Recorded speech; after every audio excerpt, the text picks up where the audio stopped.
தேர்வர்கள் அனைவருக்கும் வணக்கம். நாம பார்த்துட்டு இருக்கிறது தமிழ் வகுப்புகள். இன்னைக்கு நாம பார்க்க போறது 20ஆம் தேதிக்கான பகுதி வாசித்தல் மற்றும் புரிந்து கொள்ளுதல். இதை பத்தின அறிமுகம் ஏற்கனவே நாம பார்த்துருக்கிறோம். இந்த தலைப்பை நான் ஒரு 2ஆ பிரித்து அறிமுகப்படுத்த விரும்புகிறேன். வாசித்தல், புரிந்து கொள்ளுதல். இந்த வாசித்தல் அப்படின்றது பார்த்தீங்கன்னா ஒவ்வொருத்தரை பொறுத்தும் வேறுபடும். அதே நேரத்தில் இந்த புரிந்து கொள்ளுதல் அப்படின்றத பார்த்தோம்னாலும் ஒவ்வொருத்தரை பொறுத்தும் வேறுபடும். ஆனால் ஒரு பத்தி நமக்கு கொடுத்துருக்குறாங்க, ஒரு பேசேஜ், அதுல இருந்து தான் கேள்விகள் கேட்க போறாங்க. ஆனா அதுக்கான பதில் அப்படின்றது எப்படி இருக்கணும்? ஒரே மாதிரி இருக்கணும் இல்லைங்களா? அப்ப இந்த வாசித்தல் அப்படின்றது இங்க எப்படி நிகழ்த்தப்படணும் அப்படின்றத நான் சொல்லிடுறேன். இங்கிலீஷ்ல சொல்லுவாங்கல்ல, பாஸ் அண்ட் இன்டோனேஷன் அப்படின்றது. எந்த இடத்துல ஒரு கேப் கொடுக்கணுமோ, நிறுத்தம் கொடுக்கணுமோ கொடுத்து, ஏற்ற இறக்கங்களோடு நமக்கு கொடுத்துருக்கக்கூடிய பத்தி அதனுடைய சாராம்சத்தை உள்வாங்கி கொஞ்சம் அனுபவிச்சு படிக்கணும் அப்படின்னு சொல்லுவாங்கல்ல, அந்த மாதிரி ரீட் பண்ணணும். என்ன சார் எக்ஸாம் ஹாலில் இப்படிலாம் படிக்க முடியுமா அப்படின்னு கேட்டால், முத்துக்குமார் அவருடைய வரிகளில் கூட ஒரு தடவை சொல்லியிருப்பாரு, ஒரு வாசகன் ஒரு புத்தகத்தில் ஏதாவது ஒரு பகுதியை படிச்சுக்கிட்டு இருக்கும்போது ரொம்ப பிடிச்சி போய் இப்படி அண்டர்லைன் பண்ணுறான் அப்படின்னா அந்த வாசகன் மறைமுகமாக அந்த எழுத்தாளனுடன் கைகுலுக்கிக் கொள்கிறான் அப்படின்னு சொல்லுவார். சரிங்களா? ஸோ அப்போ அந்த அளவுக்கு நம்மளுடைய பாட புத்தகத்திலையுமே இன்ட்ரெஸ்டிங்கான பகுதிகள் தான் கொடுத்துருக்குறாங்க. சரிங்களா? அப்போ அதை உள்வாங்கி படிக்கணும். அப்படி ஏற்ற இறக்கம் கொடுத்து படிக்கும் பொழுது பின்னால வரக்கூடிய கேள்விகளை பற்றி நம்ம கவலைப்படவே தேவையில்லை. இந்த சாராம்சத்தை நாம் புரிஞ்சுக்கிற பட்சத்தில் கேள்வி அப்படின்றது நம்மளை ரொம்ப அதிகமாக பாதிக்காது. இது வாசித்தல். இந்த புரிந்து கொள்ளுதல் அப்படின்றதும் ஒவ்வொருத்தரை பொறுத்தும் வேறுபடும். நிறைய விஷயங்கள் கூட கேள்விப்பட்டிருப்பீங்க. நகைச்சுவையாக கூட ஒன்று சொல்லுவாங்க. ஒரு பெரிய ஆள், ஒரு ஊரில் இருக்கக்கூடிய ஒரு பெரிய ஆள், அந்த ஊரில் நிறைய பேர் மதுவால் இறந்துடுறாங்க. சரிங்களா? ஸோ மது அருந்தி இறந்துடுறாங்க. அவங்களுக்கு அறிவுரை சொல்லணும். அவரை கூட்டு போய் பேச சொல்கிறப்ப அவர் பேசுகிறத நிறுத்திட்டு டக்குன்னு ஒரு எக்ஸ்பெரிமெண்ட் பண்ணி காமிக்கிறார். அதாவது ஒரு ஜாரில் பூச்சியை போட்டு அதில் மதுவை ஊற்றி காமிக்கிறாரு. அந்த பூச்சி அந்த மதுவினால இறந்துடுது. உடனே இதை பார்த்தா இவங்க எல்லாரும் திருந்திடுவாங்க அப்படின்னு சொல்லி அப்படி பண்ணியிருக்கிறார். பண்ணிட்டு அந்த கூட்டத்தை பார்த்து, இப்போ நான் பண்ணேனே, மதுவை ஊற்றுற உடனே அந்த பூச்சியோட உயிரே போயிருச்சு. இதுலேருந்து உங்களுக்கு என்ன தெரியுது அப்படின்னு கேட்டதுக்கு ஒருத்தர் எந்திரிச்சு சொன்னாராம், நாமளும் மது இருந்துன்னா நம்ம வயத்தில் இருக்கக்கூடிய பூச்சி எல்லாமே இறந்துடும் சார் அப்படின்னார். அப்போ இந்த உலகத்தில் நிறைய விஷயங்கள் வெளிப்படுத்தப்படுது, வெளிக்காட்டப்படுது, நல்ல கருத்துக்களை தருது. ஆனால் வாசிக்கிறவனை பொறுத்தும் கவனிக்கிறவனை பொறுத்தும் தான் அது எந்த விதத்தில் புரிந்து கொள்ளப்படுது அப்படின்றதே நிர்ணயிக்கப்படுது. அந்த வகையில் நமக்கு கேள்வித்தாளில் இடம்பெற்றிருக்கக்கூடிய இந்த கேள்வியை நாம் எந்த மாதிரி வாசித்து எந்த அளவுக்கு அதில் கொடுக்கப்பட்டிருக்கிற சாராம்சத்திலே புரிஞ்சுக்கிறோம் அப்படின்றதுல கொஞ்சம் தெளிவாக இருக்கணும். சரியா? உங்களுடைய பதில் அப்படின்றது இந்த ஒரு பேசேஜ் கொடுத்துருக்குறாங்க இல்லைங்களா, இதுல இருந்து மட்டும்தான் இருக்கணும். இதை தாண்டி இதை கடந்து யோசிக்க கூடாது. நாம எப்பவுமே 4 ஆப்ஷன் தாண்டி 5வது ஆப்ஷன் நம்ம மைண்டுக்கு ஒன்று வரும் நிச்சயமா. ஏன்னா நம்ம எல்லாரும் பள்ளி புத்தகத்தை ரொம்ப தெளிவாக படிச்சிருக்கோம் இல்லையா? அப்படின்றப்ப அந்த மாதிரியான எந்த விதமான சந்தேகமும் இந்த இடத்துல நமக்கு வர தேவையில்லை. கொடுக்கப்பட்ட அந்த 4 ஆப்ஷனுக்குள்ளே தான் ஆன்சர் இருக்க போகுது. இந்த பத்தி அப்படின்றது அதை பற்றி மட்டும்தான் இருக்க போகுது. எடுத்துக்காட்டுக்கு உங்களுடைய எக்ஸசைஸில் கூட ஜிஎஸ்டி பற்றி ஒரு பேசேஜ் இருக்கும். அப்போ ஜிஎஸ்டி பற்றி அதில் கொடுக்கப்பட்டிருக்க விஷயங்களோட எனக்கு அதிகமாக தெரியும் அப்படின்றதுக்காண்டி அதை பற்றிலாம் சிந்திச்சுட்டு இருக்கக்கூடாது. சரியா? இதில் என்ன கொடுத்துருக்குறாங்க, அதிலிருந்து கேட்கப்பட்ட கேள்விகள், அதற்கான அப்ரப்டான பதில், இதை மட்டும்தான் தேர்ந்தெடுத்து நாம் கொடுக்க தயாராகிக்கணும் அப்படின்றது தான். சரிங்களா? அப்போ ரொம்ப சுலபமான பகுதி, ரொம்ப ஈஸியான பகுதி, மார்க் வாங்கிடலாம் அப்படின்னு இந்த பகுதியை அலட்சியமும் படுத்திடக்கூடாது. ஏன்னா சின்ன சின்ன இடங்கள்ல தான் நாம நம்மளுடைய மதிப்பெண்களை இழக்கக்கூடிய சூழல் ஏற்படுது. சரியா? அவங்க எல்லார்ட்டையும் நம்ம எல்லாத்துக்கும் மேக்ஸ் தெரியும்ல. ஒரு 99 ரூபா பெருசா 1 ரூபா பெருசா அப்படின்னு கேட்டால் நம்ம எல்லாருமே சொல்லுவோம் 99 ரூபா தான் பெருசு அப்படின்னு சொல்லுவோம். சரி, பஸ்ஸில் போய்கிட்டு இருக்கீங்க. பஸ்ஸில் உங்களுக்கு தெரிஞ்சவங்க யாருமே இல்லை, கண்டக்டர், டிரைவரு, சக பயணிகள் யாருமே தெரியாதுன்னு வச்சுக்கிடுவோம். பஸ் டிக்கெட்டோட ரேட்டு 100 ரூபா, கையில் 99 ரூபா இருக்குது, 1 ரூபா கையில் இல்லை. அப்போ அந்த சூழலில் எது பெருசு அப்படின்னு கேட்டால் எதுதான் பெருசு? 1 ரூபா தான் பெருசு இல்லையா? அப்போ இங்கே எது பெருசு, எதுக்கு முக்கியத்துவம் கிடையாது அப்படின்றத அதனுடைய அளவோ மதிப்போ முடிவு பண்ணுறதில்ல, சூழ்நிலை தான் முடிவு பண்ணுது. யோசிச்சுக்கோங்க, தேர்வறையில நீங்க இருக்கிறீங்க. இந்த மாதிரியான அடிப்படையான பயிற்சி பகுதிகளில் உங்களுடைய மதிப்பெண்களை தவற விட்டா அந்த சூழ்நிலையில உங்களுடைய மனநிலை எப்படி இருக்கும்? அதனால தான் சொல்றேன், இந்த ₹1க்கும் முக்கியத்துவம் கொடுக்கணும் அப்படின்றது. அதனால எந்த பயிற்சியையும் அலட்சியப்படுத்தாம முழுமையான அளவுல கவனம் செலுத்துங்க. இப்போ இந்த பகுதியை சரியான இடத்துல ஏற்ற இறக்கம் கொடுத்து வாசிப்பதற்கு முயற்சி பண்ணலாம். சரிங்களா? ஸோ இதுக்கு தலைப்பு நமக்கு என்ன கொடுத்துருக்குறாங்க? ஆசைப்படலாம், அவசரப்படலாகாது அப்படின்னு கொடுத்துருக்குறாங்க. அப்போ எதுக்கு ஆசைப்பட்டோம், எதற்காண்டி அவசரப்பட்டோம் அப்படின்றத தான் நம்ம உள்ள தெரிஞ்சுக்க போறோம் இல்லையா? என்ன சொல்றாங்க? இந்திய ஒலிம்பிக் சங்கம் சர்வதேச ஒலிம்பிக் குழுவிடம் 2036 ஒலிம்பிக் போட்டியை நடத்த விருப்பம் தெரிவித்து கடிதம் அளித்திருக்கிறது. இந்தியாவில் ஒலிம்பிக் போட்டி நடத்த வேண்டும் என்பது 140 கோடி இந்தியர்களின் கனவு. 4 ஆண்டுகளுக்கு ஒரு முறை நடக்கும் உலகக்கோப்பை கால்பந்து போட்டியும் ஒலிம்பிக் போட்டியும் உலகின் மிகப்பெரிய விளையாட்டு நிகழ்வுகள் மட்டுமல்ல, சர்வதேச அளவில் பார்வையாளர்களையும் போட்டியாளர்களையும் ஈர்க்கும் நிகழ்வு கூட. இப்போ இந்த பேசேஜ் நான் படித்தேன் இல்லையா? இந்த 140 கோடி அப்படின்னு சொல்லும்போது நம்ம ஒரு இழுத்தோம் இல்லையா நம்ம வார்த்தைகளில். அது இருக்கணும். 4 ஆண்டுகளுக்கு ஒரு முறை அந்த இடத்துல நிறுத்தியிருப்போம், கொஞ்சம் ஸ்ட்ரெச் பண்ணியிருப்போம் அந்த வார்த்தையை. அந்த ஒரு கேப் இருக்கணும். அப்போதான் இந்த இடத்துல நம்மளே அறியாமல் கவனம் செலுத்துவோம். நிறைய விஷயம் தெரிஞ்சுக்கிட்டோம் இல்லையா? கால்பந்து போட்டி 4 வருஷத்துக்கு ஒரு தடவை நடக்குது. 140 கோடி இந்தியர்களினுடைய ஆசை தான் என்னது? இந்த ஒலிம்பிக் போட்டி நடத்தணும் அப்படின்றது. இந்த மாதிரி சின்ன சின்ன விஷயங்கள் தான் நமக்கு கேள்வியாக இருக்க போகுது. ஒன்றும் இல்லை, ஒரு 5 கிலோமீட்டர் தூரம் நீங்கள் நடக்கணும். நடக்கிறதுக்கு முன்னாடி உங்ககிட்ட எவ்வளோ தூரம் நடக்கணும்னு கேட்டால் இவ்வளோ தூரம் நடக்கணும் அப்படின்னு ரொம்ப ஈஸியாக சொல்லிடுவோம். இதுவே நீங்கள் நடந்து ரொம்ப களைச்சு போய் வந்து நிற்கும்போது எவ்வளோ தூரம் நடந்து வந்தீங்க அப்படின்னு கேட்டால் எவ்வளவு தூரம் நடந்து வந்தோம் தெரியுமா அப்படின்னு ஒரு கதையே சொல்லுவோம் இல்லையா? அப்போ அதுதான் அனுபவம். அந்த அளவுக்கு அனுபவிச்சு தான் படிக்கணும். அப்படி படிச்சுட்டா நிறைய தடவை அந்த பேசேஜை மறுபடி கேள்விக்கான பதிலை தேடி அலைய அவசியமே கிடையாது. ரொம்ப சுலபமாக அதனுடைய சாராம்சத்தை உள்வாங்கிக்கலாம். சரிங்களா? ஒரு நாட்டின் வளர்ச்சியையும் பொருளாதார வலிமையையும் உலகுக்கு வெளிச்சம் போடும் நிகழ்வாக ஒலிம்பிக் போட்டியை வளர்ச்சியடைந்த நாடுகள் கருதுகின்றன. 2008 பெய்ஜிங் ஒலிம்பிக் மூலம் சர்வதேச அரங்கில் தன்னை வலிமையான பொருளாதாரமாக சீனா அறிவித்துக் கொண்டது என்பது ஓர் எடுத்துக்காட்டு. கடந்த 10 ஆண்டுகளில் இந்தியாவின் வெற்றி பதக்கங்கள் அதிகரித்து வருகின்றன என்றாலும் நமது பொருளாதார வளர்ச்சிக்கும் மக்கள் தொகை பெருக்கத்திற்கும் ஏற்ப அவை இல்லை என்பதை மறுப்பதற்கில்லை. இதுவரை இந்தியா ஒலிம்பிக் போட்டியில் மொத்தமாக வென்றிருக்கும் பதக்கங்கள் 50க்கும் கீழே. அமெரிக்காவும் ஜெர்மனியும் தலா 2000, 1000 பதக்க எண்ணிக்கையை கடந்திருக்கின்றன. அதாவது அமெரிக்கா 2000 வாங்கியிருக்கிறாங்க, ஜெர்மனி 1000 வாங்கியிருக்கிறாங்க இல்லையா? சீனாவும் பிரேசிலும் கூட 700, 150 பதக்கங்களுக்கு மேலே வாரி குவித்து விட்டன.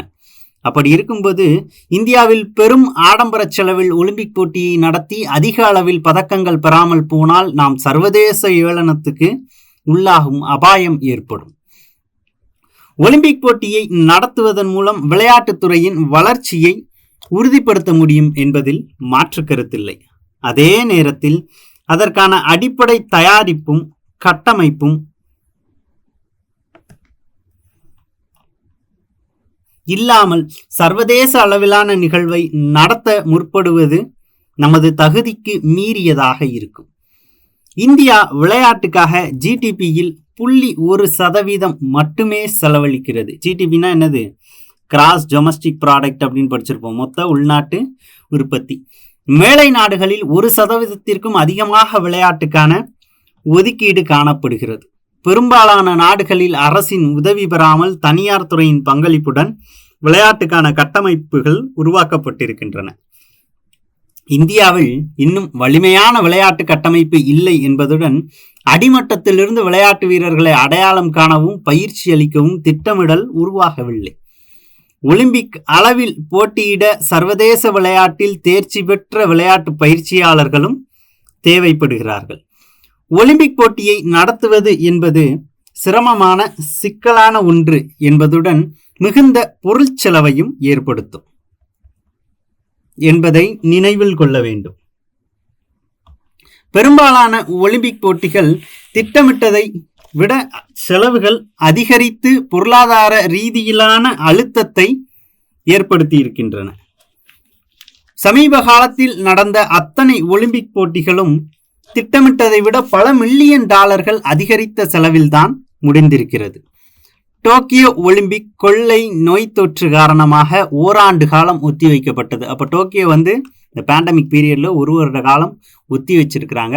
அதனால் ஏற்பட்ட இழப்பு 15.4 பில்லியன் டாலர்கள்.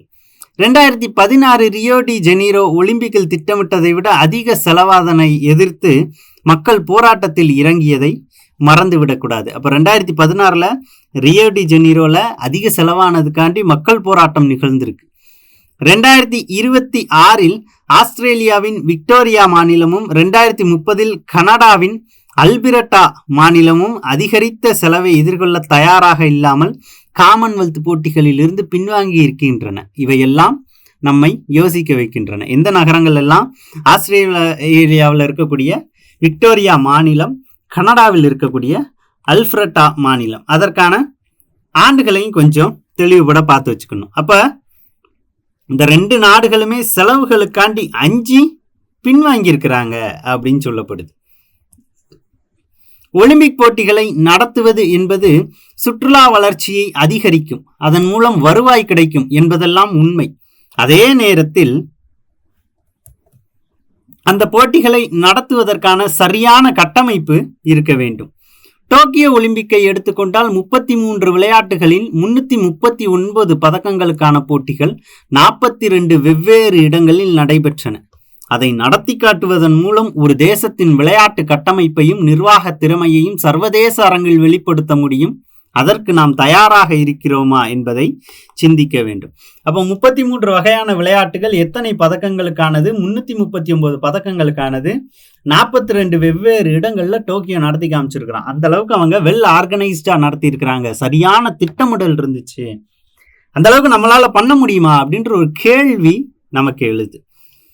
2036க்குள் இந்தியா இப்போது இருப்பதை விட பல மடங்கு பொருளாதார வலிமை பெறும் என்பதில் ஐயப்பாடில்லை. ஆனால் ஏறத்தாழ 20 பில்லியன் டாலர் செலவு செய்து நமது பொருளாதார வலிமையை பறைசாற்ற வேண்டுமா என்ற கேள்வி எழுகிறது.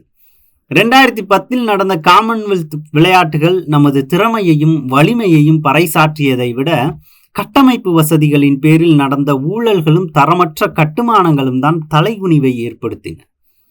ஒலிம்பிக் போன்ற சர்வதேச விளையாட்டுகளை நடத்த இந்தியா முன்வரும் போது வெளிநாட்டிலிருந்து பார்வையாளர்கள் தடைகள் இல்லாமல் வந்து போவதற்கு ஏற்ற முறையான நுழைவு விசா கொள்கையும் அவர்களது வசதிக்கேற்ப தங்கும் விடுதிகளும் தேவைப்படும் என்பதை நினைவில் கொள்ள வேண்டும்.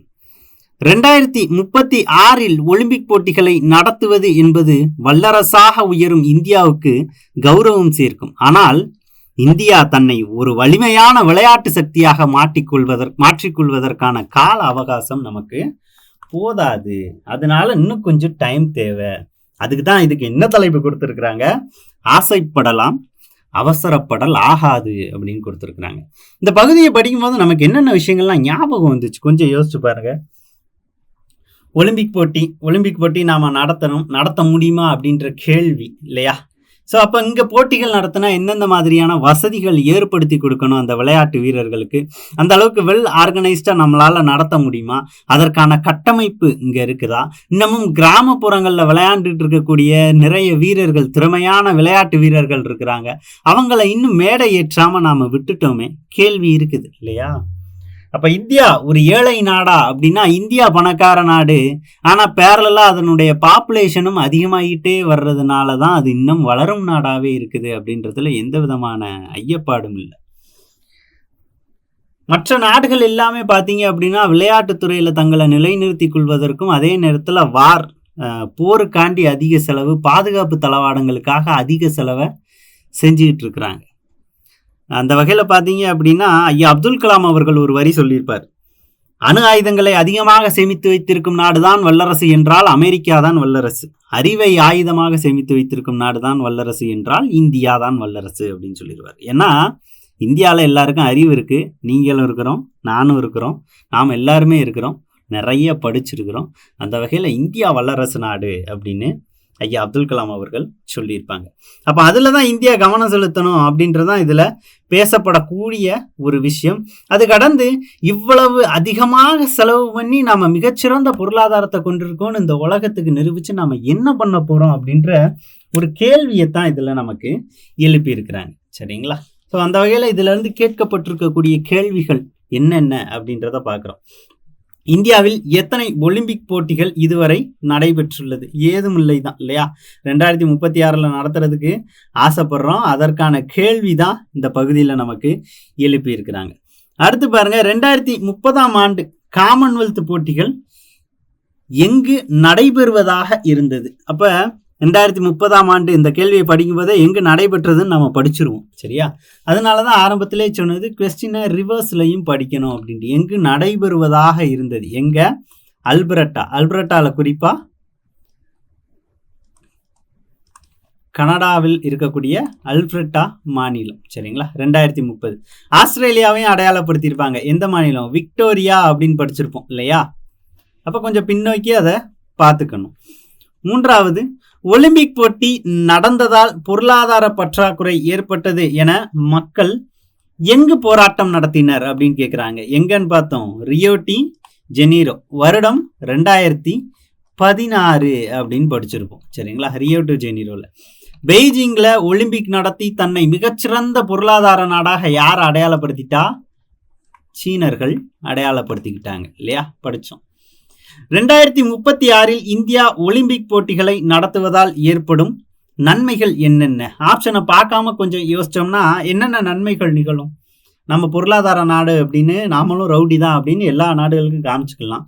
இன்னும் ஒரு வார்த்தை இருந்துச்சுல்ல, டூரிசம் டெவலப் ஆகும் அப்படின்னு பார்த்தோம். சுற்றுலா வளர்ச்சி அடையும் அப்படின்றது. அப்போ ஆப்ஷன்ஸை பார்த்தோம்னா நமக்கு என்ன கொடுத்துருக்குறாங்க? சுற்றுலா வளர்ச்சி அதிகரிப்பு கொடுத்துருக்குறாங்க, சர்வதேச ஏளனத்துக்கு உள்ளாகவும் கொடுத்துருக்காங்க, பொருளாதார கட்டமைப்பு பலம் பெறும், அனைத்தும். இதில் கேள்வி என்னங்கிறத தெளிவாக புரிஞ்சுக்கணும். போட்டிகளை நடத்துவதால் நன்மைகள் தான் கேட்டிருக்கிறாங்க. சரியா? அப்போ நன்மைகளை மட்டும்தான் எடுத்துக்கணும். இதில் 2வது உள்ளது என்னது? அதில் கொடுக்கப்பட்டிருந்தாலும் இது நெகட்டிவ் பாயிண்ட் தான் இல்லையா? ஒரு தீமை, சர்வதேச ஏளனத்துக்கு உள்ளாவும் அப்படின்றது. அப்போ இது வராது. பொருளாதார கட்டமைப்பு பலம் வராது, இதுவும் வராது. ஆன்சர் என்னது? டூரிசம் டெவலப்மெண்ட், சுற்றுலா வளர்ச்சி அதிகரிப்பு அப்படின்றது தான். 5வது கேள்வி, இதுவரையில் ஒலிம்பிக் பதக்கங்களை அதிகம் வென்றுள்ள நாடு அப்படின்னு எந்த நாட்டை அடையாளப்படுத்தி இருக்கிறாங்க? அமெரிக்கா தான். எவ்வளவு கவுண்ட் கொடுத்துருந்தாங்க? 2000 கொடுத்துருந்தாங்க இல்லையா? அதே மாதிரி ஜெர்மனி 1K கொடுத்துருக்குறாங்க. கீழே இவங்க 750 150 எல்லாம் கொடுத்துருந்தாங்க இல்லைங்களா? ஸோ அப்போ அந்த எண்ணிக்கையை கொஞ்சம் ஒப்பிட்டு பார்த்துக்கணும். அப்போ இதுதான் பதில். இந்த 5 கேள்விகளுக்கான பதில் கடந்து இப்போ இந்த பேசேஜை வாசிச்சோம் இல்லைங்களா? இதுல இருந்து நாம ஒரு விஷயம் தெரிஞ்சுக்கிட்டோம். என்னென்னலாம் இருக்கு, எந்தெந்த நாடுகள் நடத்தியிருக்கு, எந்தெந்த நாடுகள் அதை நடத்துவதற்கு அஞ்சி பின்வாங்கியது, எந்தெந்த நாடுகள் ஒலிம்பிக் போட்டியை நடத்தி வெற்றி கண்டது, எத்தனை வருஷத்துக்கு ஒரு தடவை காமன்வெல்த் உலக கோப்பை நடந்திருக்கும். அப்ப ஒரு குவெஸ்டினர் பாயிண்ட் ஆஃப் வியூல இருந்து படிக்கணும் அப்படின்னு சொல்லுவாங்கல்ல. கேள்வி எழுப்புறவங்க யாரோ அவங்களுடைய கண்ணோட்டத்தில இருந்து படிக்கணும். அதுதான் ஒரு ஆஸ்பிரண்ட்டுக்கு அழகு அப்படின்னு சொல்லுவாங்க. அந்த கண்ணோட்டத்தோட சரியான கேப் கொடுத்து படித்தோம் அப்படின்னா இந்த பகுதி அப்படின்றது ரொம்ப ரொம்ப ரொம்ப ரொம்ப சுலபமாக இருக்க போது. இதிலிருந்து கிடைக்கக்கூடிய மதிப்பெண் அப்படின்றதையும் நாம் ரொம்ப ஈஸியாக வாங்க போகிறோம் அப்படின்றது தான் உண்மை. சரி, இதே மாதிரி இன்னொரு எக்ஸசைஸும் பார்க்கலாம். சரி, அடுத்து பார்க்கக்கூடியது தொடரக்கூடாது அப்படின்னு தலைப்பு கொடுத்துருக்குறாங்க. அப்போ என்ன தொடரக்கூடாது அப்படின்ற ஒரு கேள்வியை தலைப்பில் முன்வைக்கிறாங்க. என்ன தகவல்கள் இங்கே கொடுக்கப்பட்டிருக்கு அப்படின்றத பார்க்கலாம். சென்னையில் அரசு மருத்துவமனையில் பணியில் இருந்த மருத்துவர் தாக்கப்பட்ட சம்பவம் பேர் அதிர்ச்சியை ஏற்படுத்தி இருக்கிறது. உயிர்காக்கும் உன்னத பணியில் ஈடுபட்டுள்ள மருத்துவர்கள், மருத்துவமனை பணியாளர்கள் மீதான தாக்குதல் நாடு முழுவதும் அடிக்கடி நடைபெறுவது வேதனையை தருவதுடன் மருத்துவர்களுக்கு அச்சத்தையும் பணியில் உற்சாகமின்மையையும் ஏற்படுத்துகிறது.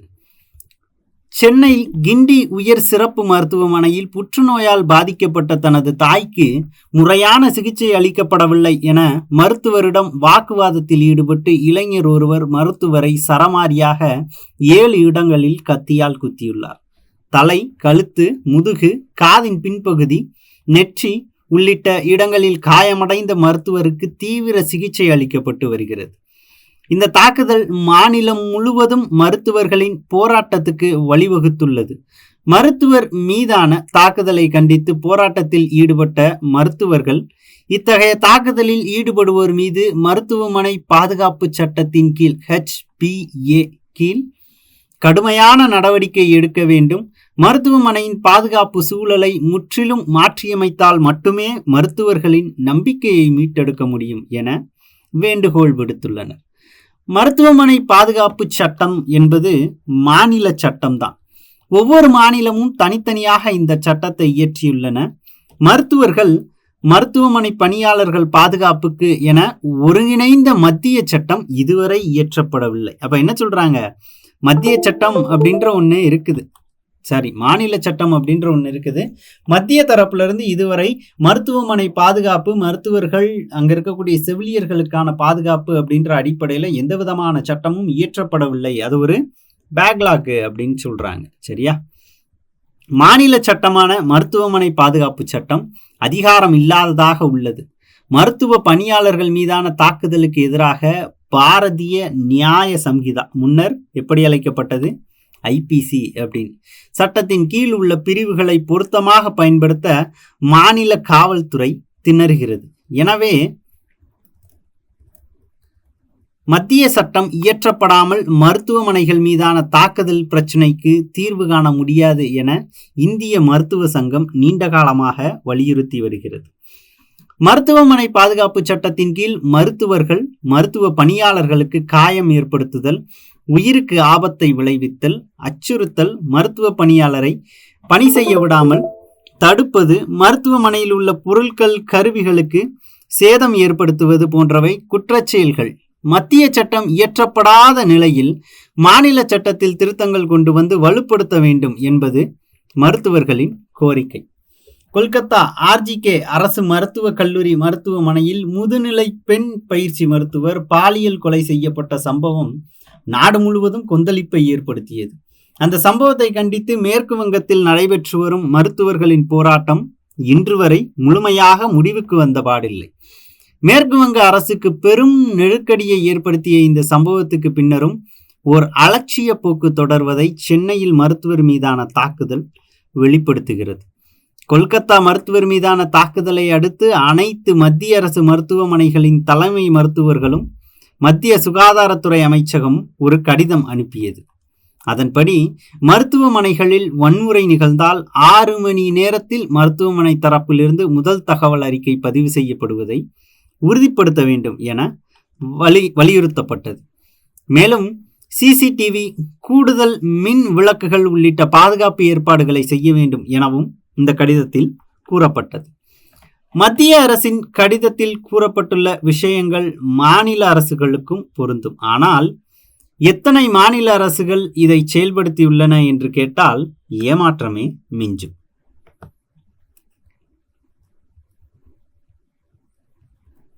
தமிழக காவல்துறை தலைமை இயக்குனரை கடந்த ஆகஸ்டில் சந்தித்த அரசு மருத்துவர்கள் சங்க கூட்டமைப்பினர் மாநிலத்தில் அனைத்து மருத்துவ கல்லூரி மருத்துவமனைகளிலும் பிரத்யேகமான மருத்துவமனை பாதுகாப்பு படை பிரிவை பணியில் அமர்த்த வேண்டும் என கேட்டுக்கொண்டனர்.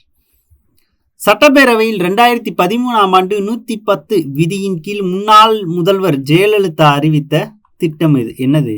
மருத்துவமனை பாதுகாப்பு சட்டம் அப்படின்னு சொல்லலாம்.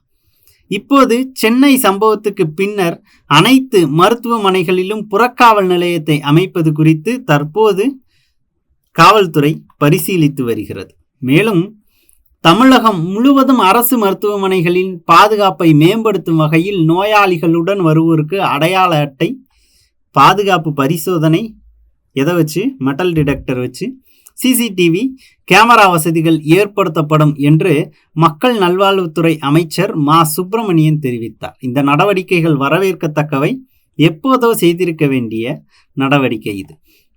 மருத்துவமனைகளில் நோயாளிகளால் அல்லது நோயாளிகளின் உறவினர்களால் தான் மருத்துவர்கள், மருத்துவமனை பணியாளர்கள் தாக்குதலுக்குள்ளாகின்றனர். சிகிச்சை விவரங்கள் பற்றிய புரிதலின்மை அல்லது சிகிச்சை தோல்வியடையும் போது ஏற்படும் ஆத்திரமே இதற்கு காரணம். இந்த பிரச்சனைக்கு தீர்வு காண்பதற்கு அரசு ஒரு குழு அமைத்து முயற்சிக்கலாம். இனியும் மருத்துவர்கள், மருத்துவமனை பணியாளர்கள் மீதான தாக்குதல் தொடரக்கூடாது. அப்ப இந்த பகுதியிலிருந்து என்ன புரிஞ்சுக்கிட்டோம் அப்படின்னா, மருத்துவர்கள் தாக்கப்படுகின்றனர், மருத்துவமனைகள் சேதப்படுத்தப்படுகிறது. இதுக்கு என்ன காரணம்னா உள்ளே நம்ம கொடுத்துருக்குறாங்க. என்னது?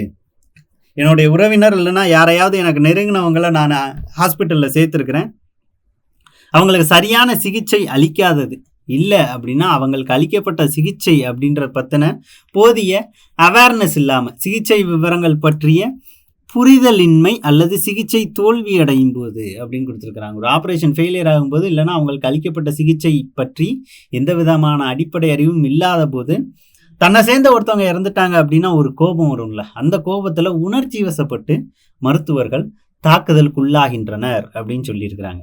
அப்போ இந்த பகுதியில் கேள்வி என்னென்னலாம் இருக்கும் அப்படின்னு கேள்வியை பார்க்கறதுக்கு முன்னாடி நாமளாக யோசித்தோம் அப்படின்னா என்னெல்லாம் இருக்கும்? மருத்துவரை எத்தனை இடத்துல வெட்டினாங்க அப்படின்றதெல்லாம் கேள்வியாக இருக்காது. சரியா? சில விஷயங்கள் பார்த்தோம், சட்டம் பற்றி பார்த்தோம் இல்லையா? மாநில சட்டம் இருக்குது, ஒவ்வொரு மாநிலங்களுக்கும் ஏற்ற வகையில் கட்டமைச்சிருக்கிறாங்க. மத்திய தரப்புல இருந்து சட்டங்கள் எதுவும் இல்லை அப்படின்னு கொடுத்துருக்குறாங்க. அதே நேரத்தில் மருத்துவமனை சேதத்திற்குள்ளாகும் பொழுது 6 மணி நேரத்துக்குள்ள முதல் தகவல் அறிக்கை அப்படின்றது வழங்கப்பட வேண்டும் அப்படின்னு சொல்லியிருக்கிறாங்க. ஒரு ஹாஸ்பிட்டலுக்கு ஒரு பேஷண்ட் வந்தால் என்ன நோய் இருக்குன்னு தான் செக் பண்ணணும். ஆனால் அங்கே என்ன சொல்லியிருக்கிறாங்க? கூட வந்தவன் ஏதாவது கொண்டு வந்திருக்கிறானு நாங்கள் மெட்டல் டிடெக்டர் வச்செல்லாம் செக் பண்ணுவோம் அப்படின்னு பாதுகாப்பை உறுதி பண்ணும் விதமாக அந்த திட்டத்தை நடைமுறைப்படுத்தி இருக்கிறாங்க. யார் தெரிவிச்சிருக்கிறா? மக்கள் நல்வாழ்வுத்துறை அமைச்சர் திரு மா சுப்பிரமணியம் அவர்கள் தெரிவிச்சிருக்கிறதா இந்த பகுதியில் நமக்கு சொல்லியிருக்கிறாங்க. அப்போ இந்த மாதிரியான அடிப்படையான விஷயம்தான் என்னவா இருக்க போகுது? நமக்கு கேள்விகளா இருக்க போகுது. அப்போ கேள்வி என்ன கொடுத்துருக்குறாங்க அப்படின்றத பார்க்கலாம். முதல் கேள்வி என்னது? கீழ்காண்பவற்றுள் மருத்துவ பாதுகாப்பு சட்டம் அப்படின்றது எவரால் இயற்றப்பட்டது அப்படின்னு கொடுத்துருக்குறாங்க. மருத்துவ கவுன்சில் கிடையாது, மத்திய அரசு தரப்புல சட்டமே இயற்றப்படவில்லை அப்படின்றத தெளிவா பேசியிருக்கிறாங்க இல்லையா? அப்ப மாநில அரசு தான். மாநில அரசு பத்தி என்ன சொல்லியிருப்பாங்க? ஒவ்வொரு மாநிலமும் அதற்குரிய அவங்களுக்கு ஏத்த மாதிரி கட்டமைப்போடு அந்த சட்டத்தை நடைமுறைப்படுத்தி இருக்கிறாங்க. அது பொதுவான நடைமுறைக்கு வரணும், பொதுவான அமைப்போட நடைமுறைக்கு வரணும் அப்படின்னு பேசியிருப்பாங்க. இரண்டாவது கேள்வி பாருங்க, ஆர்ஜிகே மருத்துவமனை உள்ள மாநிலம் எது? மேற்கு வங்கத்துல மிகப்பெரிய பரபரப்பை கிளப்புனதா நாம படிக்கிறோம் இல்லையா? மேற்கு வங்கம். மருத்துவமனை புறக்காவல் நிலையம் அமைக்க வழிவகை செய்யும் விதி எது? விதி 110 கீழ் நடைமுறைப்படுத்தப்பட்டது அப்படின்னு நாம பார்க்கிறோம் இல்லையா? அடுத்து பாருங்க, மருத்துவர்கள் மீதான தாக்குதலுக்கு உரிய காரணம் என்னவா இருக்கும்? சிகிச்சை பற்றிய புரிதலின்மை. சரிதானே? சரிதான். சிகிச்சை தோல்வி அடையும் போது கோபமான மனநிலை. சரிதான். சரி. பணியாளர்கள் மீதான வெறுப்பு. நிச்சயமா இதுவும் இருக்கும். அப்ப அனைத்தும் அப்படின்றதான் நமக்கான பதில். தமிழக நல்வாழ்வுத்துறை அமைச்சர், மக்கள் நல்வாழ்வுத்துறை அமைச்சர்னு எடுத்துக்கலாம். சரியா? தமிழக மக்கள் நல்வாழ்வுத்துறை அமைச்சர் யார்? சுப்பிரமணியம் அவர்கள், திரு மா சுப்பிரமணியம் அவர்கள். அவர் தான் சொல்லியிருப்பாரு, ப்ராப்பரான செக்யூரிட்டி எல்லாமே எல்லா ஹாஸ்பிட்டல்லையும் நாங்கள் என்ஷூர் பண்ணுறோம் அப்படின்னு சொல்லியிருப்பாங்க. ஆறாவது கேள்வி என்ன கேட்கப்பட்டிருக்கு? மருத்துவர் மீதான தாக்குதலை அடுத்து மத்திய சுகாதார அமைச்சகம் வலியுறுத்தியது என்ன வலியுறுத்தி இருக்கிறாங்க அப்படின்னா, 6 மணி நேரத்துக்குள்ள ஃபர்ஸ்ட் இன்ஃபர்மேஷன் ரிப்போர்ட் அப்படின்றத பதிவு செய்ய வேண்டும் அப்படின்னு தான் கொடுத்துருப்பாங்க. சரிங்களா? ஸோ அப்போ மற்ற பாயிண்ட் பார்த்தீங்கன்னா ரொம்ப நியரஸ்டாக நமக்கு வராது. வன்முறை தடுப்பு குழுவிற்கு விரைந்து தகவல் தெரிவித்து நடவடிக்கை மேற்கொள்ள வேண்டும். அப்படி ஒரு குழுவே கிடையாது. மருத்துவர்கள் மற்றும் செவிலியர்கள் அடங்கிய குழுக்களின் மூலம் தாக்குதலை முடிந்தவரை படம் பிடித்து காவல்துறையிடம் ஒப்படைக்க வேண்டும். இது எதுவுமே கிடையாது இல்லையா? ஸோ அப்போ ஆப்ஷன் ஏ மட்டும்தான் நமக்கு மிகச்சரியாக பொருந்திருக்கும். அப்போ ஒரு பேசேஜை பார்த்த உடனே அவசரப்பட்டு இது எனக்கு தெரியும் அப்படின்னு நிதானத்தை இழக்காம தெளிவுபட நல்ல நேரம் கொடுத்து பொறுமையாக வாசிச்சிட்டோம் அப்படின்னா அந்த கேள்விக்கெல்லாம் சுலபமாக ஆன்சர் பண்ணிடலாம். அதை விட்டுட்டு இந்த பேசேஜ் இதை பற்றி தான் கொடுத்துருக்குறாங்க அப்படின்ற ஒரு முன்முடிவோடு அவசரமாக வாசித்தோம்னா கேள்வியை நீங்கள் வாசிக்கும் போது மறுபடி போய் அந்த லைனை உள்ளே தேடுவீங்க. சரியா? எங்கே இருக்குது அப்படின்னு. நிச்சயமாக அதில் ஒரு திருப்தி கிடைக்காது. நிறைய நேரங்களில் நீங்கள் தவறான பதில் அளிக்கிறதுக்கு உண்டான சாத்தியம் நிறைய இருக்குது. சரிங்களா? அப்போ அதெல்லாம் தவிர்க்கணும் அப்படின்னா முதல்லையே ரொம்ப அழகாக நிறைய நேரம் கொடுத்து ஏற்ற இறக்கம் கொடுத்து தெளிவுபட அந்த பேசேஜை படிச்சிடுறது ரொம்ப ரொம்ப ரொம்ப நல்லது. சரி, அடுத்த பகுதி பாருங்க, மாற்றம் ஏற்றம் தரும். அப்ப என்ன மாற்றத்தை கொண்டு வந்தா ஏற்றமா இருக்கும் அப்படின்ற ஒரு கேள்வியை வைக்கிறாங்க. எதை பத்தி பேசுறாங்க அப்படின்னா, பருவமழை, இங்க இருக்கக்கூடிய வேளாண் செயல்பாடுகள், அதன் மூலமாக மேற்கொள்ளப்படக்கூடிய உற்பத்தி, இதை பத்தி தான் பேசுறாங்க. பருவமழை உணவு உற்பத்தியை பாதிக்கும் என்கிற அச்சத்தினாலும் அதன் விளைவாக வேளாண் பொருட்களின் விலைவாசி உயரக்கூடும் என்பதாலும் கடந்த ஆண்டு ஜூலை மாதம் உணவுப் பொருட்கள் ஏற்றுமதிக்கு சில தடைகளை அரசு விதித்திருந்தது. இப்போது அவை படிப்படியாக அகற்றப்படுகின்றன. எதிர்பார்த்ததை விட அதிகமான அரிசி உற்பத்தி காரணமாக புழுங்கல் அரிசியின் மீதான ஏற்றுமதி வரி அகற்றப்பட்டிருக்கிறது. பாசுமதி அல்லாத அரிசி ரகங்களுக்கான குறைந்தபட்ச ஏற்றுமதி விலைகளும் நீக்கப்பட்டிருக்கின்றன. ஏன் ஏற்றுமதி விலையை குறைச்சாங்க? உபரி அதிகமாக இருக்கு. அதாவது அதிகப்படியான அரிசி விளைச்சல் காரணமாக புழுங்கல் அரிசிக்கு உண்டான அந்த ஏற்றுமதி வரியே முற்றிலுமாக ரத்து செய்யப்பட்டது. பாசுமதி தவிர்த்து மற்ற அரிசிக்கான ஏற்றுமதி வரியை கணிசமான அளவு குறைச்சிருக்கிறாங்க அப்படின்னு சொல்றாங்க. நமது தேவைக்கு 3 மடங்கு அதிகமாக காரிப் பருவத்தில் அரிசி உற்பத்தி உச்சம் தொட்டிருக்கிறது. இதன் விளைவாக இந்திய விவசாயிகள் குறைந்தபட்ச ஆதரவு விலையை எதிர்பார்த்து காத்திருக்காமல் வெளிநாடுகளில் தங்களது உற்பத்தியை சந்தைப்படுத்த வழிகோலப்பட்டிருக்கிறது. அதிகரித்த அரிசி வரவால் சர்வதேச சந்தை விலை குறைவதற்கான வாய்ப்பும் ஏற்பட்டிருக்கிறது. அதன குறைந்தபட்ச ஆதரவு விலை நாம படிச்சிருப்போம் இல்லையா? MSP அப்படின்னு படிச்சிருப்போம், மினிமம் சப்போர்ட்டிங் பிரைஸ். அதாவது ஒரு பயிர்க்கான அரசாங்கம் நிர்ணயிக்கக்கூடிய ஒரு கொள்முதல் விலை. அப்ப சந்தையில சரியான விலை கிடைக்காத பட்சத்துல இந்த குறைந்தபட்ச ஆதரவு விலை கொடுத்து அரசே அந்த பயிர்களை கொள்முதல் பண்ணிக்கும், ப்ரொக்யூர்மெண்ட் பண்ணிப்பாங்க இல்லையா? ஸோ அந்த ஒரு விஷயத்தை தான் இந்த இடத்துல பார்க்குறோம். அப்போ அரசாங்கம் வாங்கும் அப்படின்னு காத்திருக்காம விவசாயிகள் என்ன பண்ணுறாங்களாம், நல்ல விலை கிடைச்சதுனால ஏற்றுமதி பண்ண ஆரம்பிச்சிட்டாங்க அப்படின்னு சொல்லப்படுது. உலகின் மிக அதிகமான அரிசி ஏற்றுமதி நாடாக இருக்கும் இந்தியா சமீப காலமாக தாய்லாந்து, வியட்நாம், பாகிஸ்தான் உள்ளிட்ட நாடுகளின் போட்டியை சர்வதேச சந்தையில் எதிர்கொள்கிறது. குறைந்தபட்ச ஏற்றுமதி விலை விலக்கப்பட்டிருக்கும் நிலையில் ஆப்பிரிக்க நாடுகளுக்கான இந்திய ஏற்றுமதி அதிகரிக்கும் அப்படின்னு சொல்றாங்க. ஏப்ரல் முதல் செப்டம்பர் வரையிலான 6 மாதங்களில் இந்தியாவின் அரிசி ஏற்றுமதி மதிப்பான $5.1 பில்லியன் என்பது கடந்த ஆண்டுடன் ஒப்பிடும் பொழுது 3.3% என்னவா குறைவுன்னு தான் சொல்றாங்க. அடுத்த அரையாண்டில் இந்த குறைவு சமன் செய்யப்படும் என்று எதிர்பார்க்கலாம். ஏன்? அந்த அளவுக்கு விளைச்சல் இருக்கு, அதனால அதை ஈடுகட்டிடலாம் அப்படின்ற ஒரு எதிர்பார்ப்பு இருக்குது. காரிஃப் பருவ மகசூல் குறித்த முதலாவது முன்னோட்ட கணிப்புகள் சில புதிய தகவல்களை தருகின்றன. அரிசி உற்பத்தியை அதிகரித்திருப்பதற்கு அது காரணமாக இருக்கக்கூடும். நெல் சாகுபடி பரப்பும் உற்பத்தியும் அதிகரித்திருக்கிறது. காரிப் பருவத்தில் மட்டும் சாகுபடி பரப்பு 25 லட்சம் ஹெக்டேர் அதிகரித்து 4.3 கோடி ஹெக்டேராக உயர்ந்திருக்கிறது. அதே போல 11.30 கோடி டன்னிலிருந்து 70 லட்சம் டன் அதிகரித்து 12 கோடியாக எட்டியிருக்கிறது. நெல் சாகுபடியினுடைய பரப்பு அதிகரித்திருப்பதும் அதன் விளைவாக அரிசி உற்பத்தி கணிசமாக உயர்ந்திருப்பதும் மகிழ்ச்சி அளிப்பவை என்றாலும் கூட, இன்னொரு புறம் தேவைக்கு அதிகமான உற்பத்தி பல பிரச்சனைகளுக்கு வழிகோலும் என்பதை மறந்துவிடக்கூடாது. அரிசி, கோதுமை, கரும்பு உள்ளிட்டவை அதிக அளவு தண்ணீரை உறிஞ்சும் பயிர்கள் என்பதுடன் பசுமை இல்ல வாயு வெளியேற்றத்திற்கு அதிகரிப்புக்கும் காரணமாகின்றன அப்படின்னு சொல்றாங்க. மறை நீர் அப்படின்னு நாம ஒன்று படிச்சிருப்போம், விர்ச்சுவல் வாட்டர் அப்படின்ட்டு. ஜியாகிரபில ஒரு பாக்ஸ் கண்டென்ட்டா வரும், 12th எக்கனாமிக்ஸ் புக்லையும் இருக்கும். என்னது, டோனி ஆலன் அப்படின்றவர் அதை பற்றி பேசியிருப்பார். அப்போ நாம் ஒரு மூட்டை அரிசியை ஏற்றுமதி பண்ணுறோம் அப்படின்னா அரிசியை மட்டும் ஏற்றுமதி பண்ணல, மறைமுகமாக அது உறிஞ்சிய நீரையும் ஏற்றுமதி பண்ணிடுறோம் இங்கேருந்து. அப்போ அதனால் என்ன ஆகும், இங்கே நீர் வளம் கம்மியாகும். இந்த மாதிரி பயிர்களை தொடர்ந்து நாம் பயிரிட்டு சொற்ப விலைக்கு நாம் ஏற்றுமதி பண்ணிடுறோம், மறைமுகமாக நீரையும் ஏற்றுமதி பண்ணிடுறோம் இலவசமாக அப்படின்னு ஒரு பயம் கொடுக்குறாங்க. அதே நேரத்தில் பசுமை இல்ல வாயு, கிரீன் ஹவுஸ் கேசஸ் அப்படின்னு சொல்லுவாங்கல்ல, அவங்களுடைய வெளியேற்றத்திற்கும் இவங்க காரணமா திகழ்றாங்க அப்படின்னு ஒரு அச்சத்தை இந்த இடத்துல பதிவு பண்ணியிருக்கிறாங்க. அரிசி, கோதுமை, கரும்பு உள்ளிட்ட பணப்பயிர்களிலிருந்து நமது விவசாயிகளை ஏனைய பயிர்களுக்கு மாற்றும் முயற்சி வெற்றி பெறவில்லை என்றுதான் தோன்றுகிறது. அப்போ இந்த மாதிரியான கேஷ் கிராப்ஸ்ல தான் கான்சென்ட்ரேட் பண்றாங்க இங்க இருக்கக்கூடிய ஃபார்மர்ஸ்.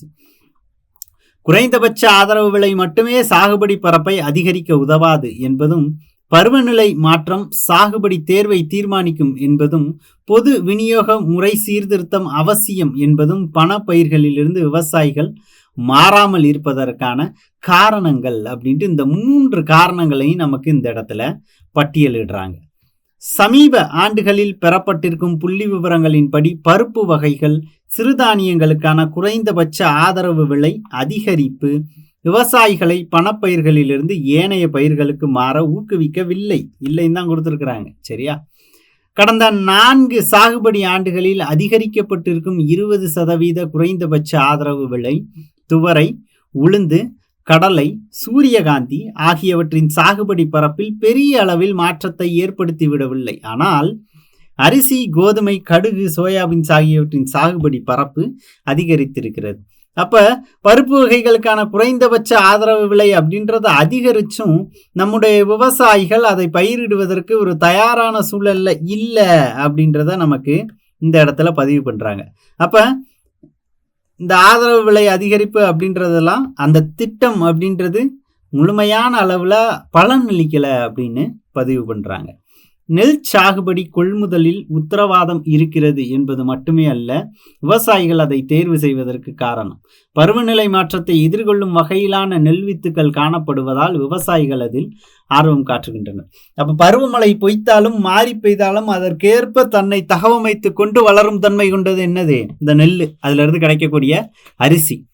அதனாலதான் விவசாயிகள் இதை பயிரிடுறதுக்கு ஆர்வம் காட்டுறாங்க அப்படின்னு சொல்றாங்க.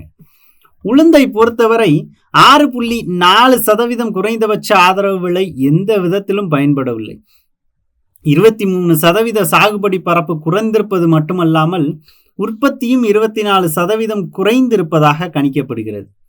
கடந்த 8 ஆண்டுகளின் கடும் முயற்சியால் இந்தியாவில் பருப்பு வகைகளின் உற்பத்தி குறைந்தபட்ச ஆதரவு விலை காரணமாக உயர்ந்தது என்றால், இப்போது மீண்டும் பருப்பு வகை பயிர்களின் சாகுபடி குறைய தொடங்கி இருக்கிறது. பருப்பு வகைகள், எண்ணெய் வித்துக்கள் ஆகியவற்றின் உற்பத்தி குறைய தொடங்கியிருப்பது ஏற்கனவே அதிகரித்து வரும் உணவுப் பொருள் விலைவாசியை உயர்வை பாதிக்கக்கூடும். எண்ணெய் வித்துகளின் உற்பத்தி காரிப் பருவத்தில் 6.5% அதிகரிக்கும் என்ற எதிர்பார்ப்புக்கு காரணம் அதிகரித்த நிலக்கடலை சாகுபடி. எத்தனால் உற்பத்தி காரணமாக சோள சாகுபடிக்கு ஓரளவிற்கு வரவேற்பு கிடைக்கிறது அப்படின்னு சொல்றாங்க. அப்ப சோள சாகுபடி தான் எத்தனால் உற்பத்திக்கான ஒரு அடிப்படை. அதனால அதற்கான வரவேற்பு கொடுக்கப்பட்டிருக்கு. நம்பகத்தன்மை இல்லாத பருவமழை, இறக்குமதி குறித்த அரசின் திடீர் முடிவுகள் போன்றவை பருப்பு வகைகளின் சாகுபடிக்கு உத்தரவாதமின்மையாக விவசாயிகள் கருதுகின்றனர். நெல், கோதுமை, கரும்பு போன்ற பணப்பயிர்களிலிருந்து விவசாயிகளை பருப்பு வகைகள், சிறுதானியங்கள், எண்ணெய் வித்துக்கள் ஆகியவற்றுக்கு மாற்றுவதன் மூலம்தான் விவசாயத்துக்கான பாசன நீரை ஓரளவுக்கு உறுதி செய்ய முடியும். குறைந்தபட்ச ஆதரவு விலை மட்டுமல்லாமல் ஊக்கத்தொகை வழங்குவது ஒருவேளை உதவக்கூடும். முறையான கொள்முதல் கொள்கை, 25 கிலோ இலவச உணவு தானியத்தில் ஒரு பகுதி பொது விநியோகத்தின் மூலம் வழங்குதல் உள்ளிட்டவை சிறுதானிய உற்பத்தியை அதிகரிக்கக்கூடும். அப்ப என்ன சொல்றாங்க? இந்த அரிசி, கரும்பு அப்படின்ற கேஷ் கிராப்ஸை தாண்டி விவசாயிகளை நாம திசை திருப்பணும் பருப்பு வகைகள், தானிய வகைகளை பயிரிடுறதுக்கு. ஏன்னா அதுதான் அதிகப்படியான நீர் பயன்பாடை, நீரை உறிஞ்சிறது இல்லையா?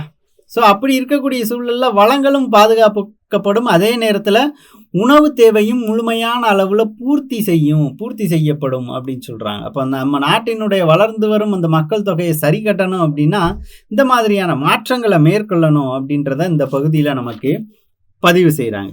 அப்போ இதன் மூலமாக கேட்கப்பட்ட கேள்வி அப்படின்றது என்னென்னலாம் இருக்கும் அப்படின்னு நாம் ஏற்கனவே பார்த்துருக்குறோம்.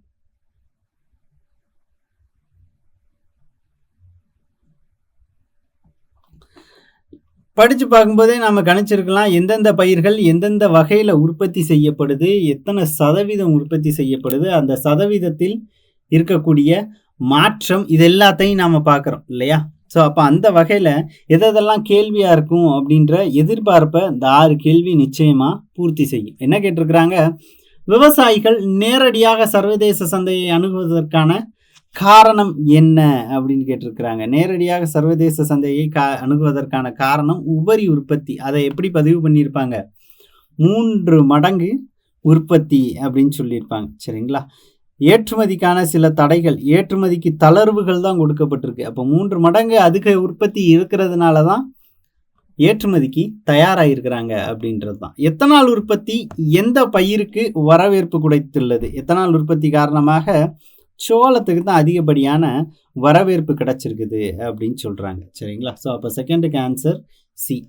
3வது, சமீபத்தில் எந்த பயிருக்கு குறைந்தபட்ச ஆதரவு விலை அப்படின்றது அதிகமாக கிடைத்தது? பருப்பு வகைகள். அதிகரிச்சும் பிரயோஜனம் இல்லை அப்படின்னு சொன்னாங்க இல்லையா? அப்ப பணப்பயிர்கள் விளைவிக்கிறதுல இருந்தும் அரிசியை விளைவிக்கிறதுல இருந்தும் விவசாயிகளை பருப்பு வகைகளை நோக்கி திசை திருப்புறதுக்காண்டி இதற்கு எம்எஸ்பி, மினிமம் சப்போர்ட்டிங் பிரைஸ் அப்படின்றத அதிகப்படுத்தினாங்க. அதிகப்படுத்தியும் 23%, 24% உற்பத்தி குறைவு தான் ஆச்சு அப்படின்னு பதிவு பண்ணியிருக்கிறாங்க. குறைந்தபட்ச ஏற்றுமதி விலை விளக்கப்பட்டிருக்கும் நிலையில் எந்த நாடுகளுக்கு இந்தியா ஏற்றுமதி அதிகரிக்கும் என கூறப்பட்டுள்ளது? இந்திய ஏற்றுமதி அப்படிங்கிறது இந்தியர்கள் ஆப்பிரிக்க நாட்டை அணுகினதா நாம பார்த்துருக்கிறோம் இல்லையா? பாகிஸ்தான் உடனான போட்டியை சந்தையில் சந்தித்தது அப்படின்னு பார்த்தோம். ஆப்பிரிக்காவுக்கு ஏற்றுமதி செய்வது அதிகமாகும் அப்படின்னு பார்த்தோம். ஸோ அப்போ அந்த வகையில் இதற்கான பதில் ஆப்பிரிக்கா. 5வது கேள்வி என்ன கேட்டிருக்கிறாங்க? பின்வருவனவற்றில் உணவு உற்பத்தியை பாதிக்கும் காரணிகள். உணவு உற்பத்தியை பாதிக்கக்கூடிய மிக முக்கியமான காரணி அப்படின்றது என்னது? பருவமழை. அப்ப இந்த பருவமழை மாற்றத்தையும் தாங்கி வளரக்கூடியதான் என்னதுன்னு அடையாளப்படுத்துறாங்க? அரிசி அப்படின்னு அடையாளப்படுத்துறாங்க. அதனாலதான் பெருமளவு விவசாயிகள் எல்லாமே அரிசியையே நாடுறாங்க. அதனுடைய ஏற்றுமதி அதிகமாக இருக்கு. ஆனா அதனுடைய டிராபேக்கா என்ன சொல்றாங்க? அதிகப்படியான நீரை உறியக்கூடிய ஒரு தன்மை வாய்ந்தது, பசுமையுள்ள வாயு வெளியேற்றத்திற்கு சூழ்றதுக்கும் வழிவகை பண்ணக்கூடிய ஒரு பயிராக அடையாளப்படுத்தப்படுகிறது. அப்ப இந்த கேள்விகள் கடந்து இப்ப நாம இந்த பேசேஜ் படிச்சிருக்கிறோம், இந்த பத்தியை படிச்சிருக்கிறோம், அது பத்தின ஒரு ஐடியா நமக்கு இப்போ இருக்குதா நம்மளுடைய மைண்ட்ல? அப்ப இதை பத்தி தான் கொடுத்துருக்குறாங்க, இந்த விஷயங்கள்லாம் டிஸ்கஸ் பண்ணியிருக்கிறாங்க அப்படின்ற மாதிரியான ஒரு ஐடியா இருக்குதா? அந்த ஐடியா வரணும், அந்த ஒரு திருப்தி வரணும் படிச்சு முடிச்ச உடனே. அந்த திருப்தி தான் நமக்கு சரியான பதில் அளிக்கிறதுக்கு உண்டான வழிவகையை பண்ணி கொடுக்கும் அப்படின்றதுல எந்த விதமான சந்தேகமும் இல்லை. சரி, அடுத்து பார்க்கக்கூடிய தலைப்பு அலட்சியம் கூடாது அப்படின்னு கொடுக்குறாங்க. ஸோ எந்த விஷயத்தில் அலட்சியம் கூடாது அப்படின்ற கேள்வி தான் இந்த பகுதியில் நமக்கு கொடுக்கப்பட்டிருக்கு. எதை பற்றி பேசியிருக்கிறாங்க அப்படின்னு பார்க்கலாம். குறிப்பாக சொல்லணும் அப்படின்னா நோய், சர்க்கரை நோய் பற்றி பேசியிருக்கிறாங்க. அதனுடைய பரிணாமம் என்ன, எந்த வகையில் அதனுடைய அந்த டெஸ்டிங் ஃபெசிலிட்டிஸ் எல்லாம் இந்தியாவில் இருக்குது, எந்த மாதிரியான நோயை இவங்க எதிர்கொள்கிறாங்க அப்படின்றது தான். ஆண்டுதோறும் நவம்பர் 14 சர்க்கரை நோய் விழிப்புணர்வு தினமாக கடைபிடிக்கப்பட்டு வருகிறது. இதையொட்டி உலக சுகாதார நிறுவனம், சர்வதேச அமைப்பான NCT ரிஸ்க் ஆகியவற்றின் சார்பில் 200 நாடுகளில் 1000க்கும் மேற்பட்ட தரவுகளை கொண்டு ஆய்வு மேற்கொண்டனர். இந்த ஆய்வின் புள்ளி விவரங்கள் தி லான்செட் மருத்துவ ஆய்வு இதழில் வெளியிடப்பட்டுள்ளன. ஆய்வு இதழ் என்னது? தி லான்செட். உலகம் முழுவதும் 2022 ஆண்டில் 82.8 கோடி பேர் சர்க்கரை நோயால் பாதிக்கப்பட்டுள்ளனர் என்கிற புள்ளி விவரம் கவலையை ஏற்படுத்துகிறது. அவர்களில் 25% மேற்பட்டோர் யாரு? இந்தியர்கள் தான். நமக்கு அடுத்தபடியாக சீனாவில் 14.8 கோடி, அமெரிக்காவில் 4.2 கோடி, பாகிஸ்தானில் 3.6 கோடி பேர் சர்க்கரை நோய் பாதிப்புக்கு உள்ளாகியுள்ளனர். பாதிக்கப்பட்டவர்களின் எண்ணிக்கை 1990 இருந்ததை விட இப்போது 4 மடங்கு அதிகரித்துள்ளது. ஸோ இது ஒரு கவலை தரும் அம்சமாகும். கடந்த 30 ஆண்டுகளில் குறைந்த வருமானம் மற்றும் நடுத்தர வருமானம் கொண்ட நாடுகளில் பாதிப்பு மிகவும் அதிகரித்துள்ளது.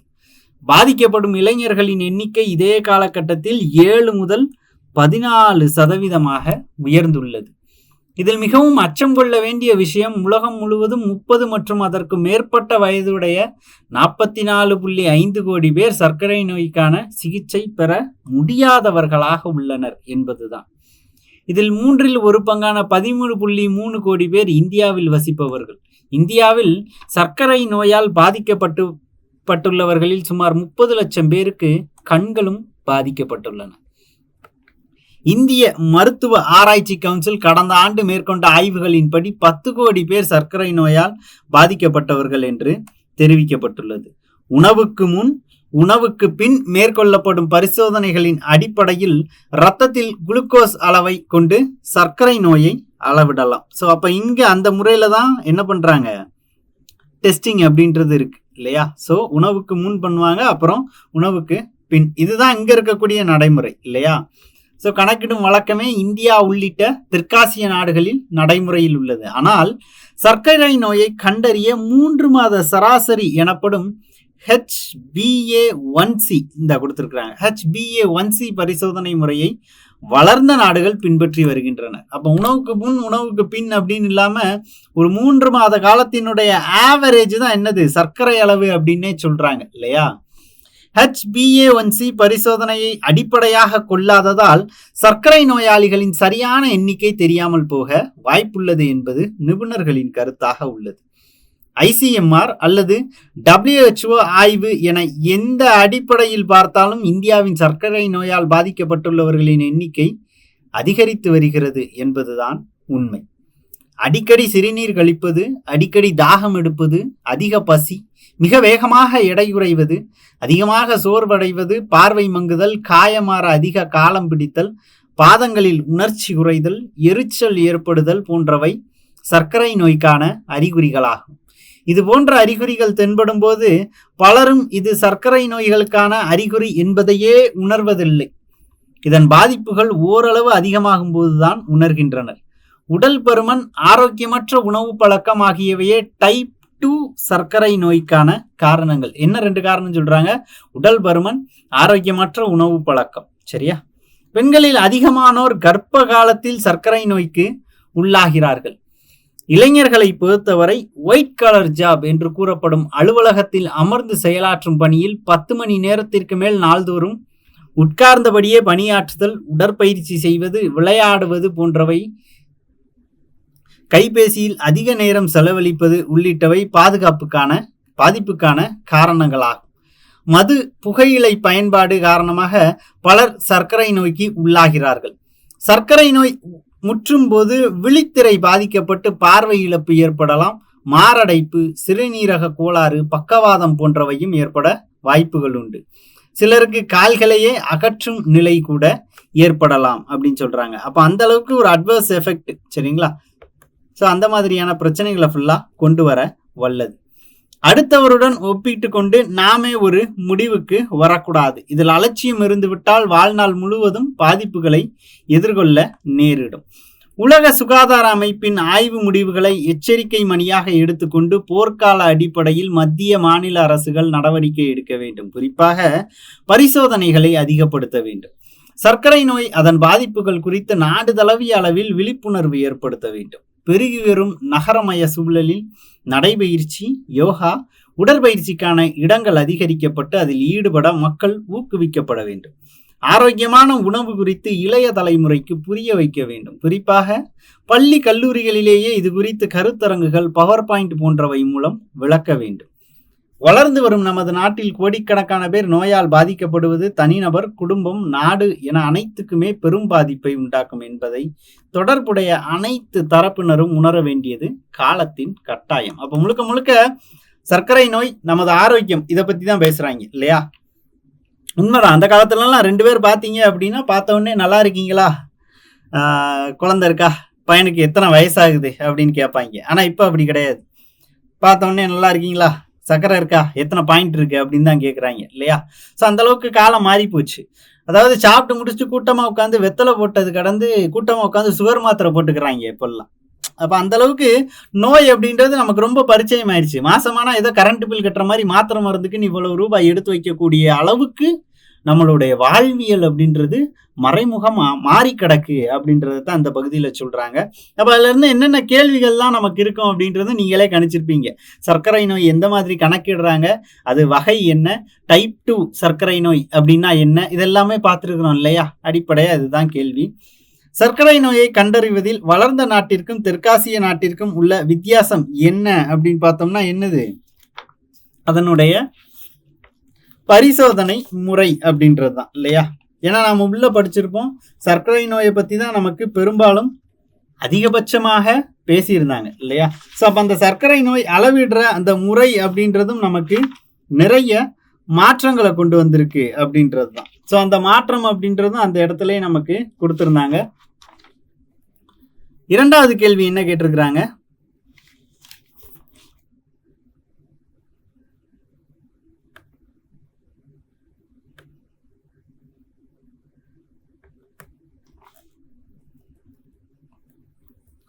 ஆரோக்கியமற்ற உணவு பழக்கம் எவ்வகை சர்க்கரை நோயினை ஏற்படுத்தும்? ஸோ கொஞ்சம் நிதானமா யோசிச்சு பாருங்க, எந்த பகுதியில் இதை நாம படிச்சிருக்கிறோம் அப்படின்ட்டு. டைப் 2 சர்க்கரை நோய் ஏற்கனவே பார்த்துருக்குறோம் இல்லையா? ஸோ இப்போ டைப் 2 சர்க்கரை நோய் அந்த பேராகிராஃபில் டாப்பில் ரைட் சைடு நமக்கு மென்ஷன் ஆயிருந்துச்சு. இந்த HbA1c அப்படின்றது என்னது? சர்க்கரை நோயினுடைய இன்னொரு வகையாக நமக்கு அடையாளப்படுத்தியிருந்தாங்க. அப்போ டைப் 2 சர்க்கரை நோய். முதல் கேள்வியில் பரிசோதனை முறை அப்படின்னு பார்த்தோம். பரிசோதனை முறையில் என்ன வித்தியாசம்? இந்தியாவில் உணவுக்கு முன் உணவுக்கு பின் அப்படின்னு தான் பரிசோதனை பண்ணாங்க இல்லையா? ஆனால் மேலை நாடுகளில் அப்படி கிடையாது. 3 மாதங்களினுடைய சராசரி தான் என்னது? சர்க்கரை நோயினுடைய அளவீடு. அப்போ இதனால ஒரு தெளிவுத்தன்மை, ஒரு சரியான அளவீடு கிடைக்கல அப்படின்றது கவலையா இருக்குது அப்படின்னு பதிவு பண்ணியிருந்தாங்க. 30 வயதிற்கு மேற்பட்ட சர்க்கரை நோயாளிகளின் எண்ணிக்கையில் 3/2 பங்கு எந்த நாட்டில் உள்ளனர்? இந்தியாவில் தான் இருக்கிறாங்க இல்லையா? அதுக்கு அடுத்தபடியாக தான் சீனா, அதற்கு அடுத்தபடியாக தான் பாகிஸ்தான்லாம் இருக்கிறாங்க. சர்க்கரை நோய் அறிகுறியில் இல்லாதவை எவை அப்படின்னு கேட்குறாங்க. எது? அடிக்கடி தாகம் எடுப்பது, அதிக பசி, பார்வை மங்குதல், சிறுநீர் கழிப்பது. ஸோ ஆன்சர் சிறுநீர் கழிப்பது அப்படின்றது தான். ஐந்தாவது, இளைஞர்களில் சர்க்கரை நோய் 7 முதல் 14% அதிகரிக்க எவ்வளவு காலம் எடுத்துக்கொண்டது? ஸோ பேராகிராஃப்லேயே பார்த்தோம், கடந்த 30 ஆண்டுகளில் இளைஞர்களினுடைய எண்ணிக்கை அப்படின்றது 7லிருந்து 14% அதிகமாயிருச்சு அப்படின்னு பார்த்தோம். ஸோ அப்போ அந்த 30 ஆண்டுகள் தான் நமக்கான சரியான பதில்.